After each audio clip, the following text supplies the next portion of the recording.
அந்தி வெயில் வந்து மயில் தந்து நான் வாடினேன்.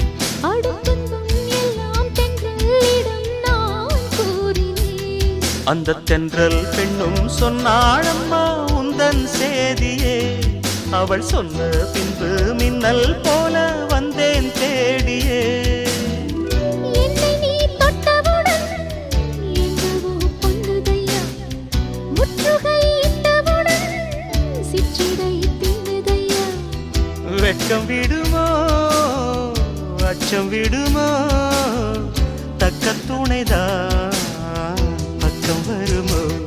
ஒரு சோல குயில் சோடி தன்ன கூடுது கூடுது வந்து. அது நெஞ்சோ தொட்டு நினைப்பும் தொட்டு பாடுது பாடுது சிந்து. கிட்ட வருமோ ஒட்ட வருமோ.